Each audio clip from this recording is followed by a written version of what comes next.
Hoentitra ny fanaramaso ny fikirakirana ny voka-pifidianana, manomboka any amin'ny fanisana, ny fanaterana ny vokatra any amin'ny voamera misahana ny mpanisa vato na ny SRNV, eny anivon'ny distrika sy ny point de collecte ao an'ireo birao mpifidianana lavitra sy saridalana, napetraky ny CENI. Tsy maintsy 5 andro farafahatarany no tsy maintsy tonga any amin'ny voamera mpanisa vato ny voka-pifidianana rehetra, raha tsy zany dia klasina toy ny tsy nisy ny fifidianana.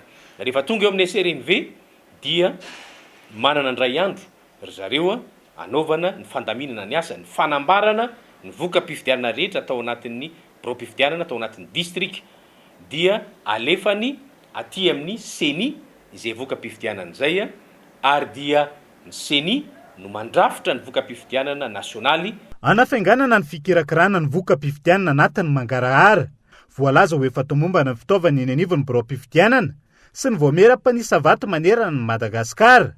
Ho fantatra raha mipitso alina ihany koa arak'izany ny firoana ny voka-pifidianana vonjimaiky. Vita ny famenoana n'ilay procès verbal any amin'ny birao fantatsaham-bato, misy fitaovana smartphone ampiasainy ao amin'ny birao fantatsaham-bato, maka sary avy hatrany an'ilay PV dia alefa aty amin'ny CENI FUIB.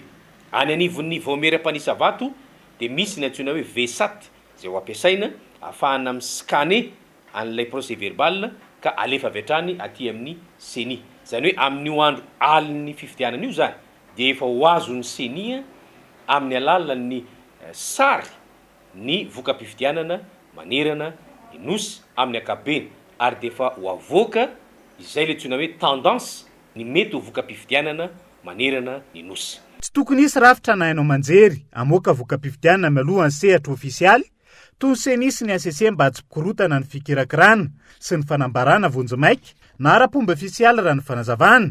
Misokatra amin'ny kandidaty ankanavaka ny CENI amin'ny fampitana ny voka-pifidianana sy ny rakotsoratra na ny PV.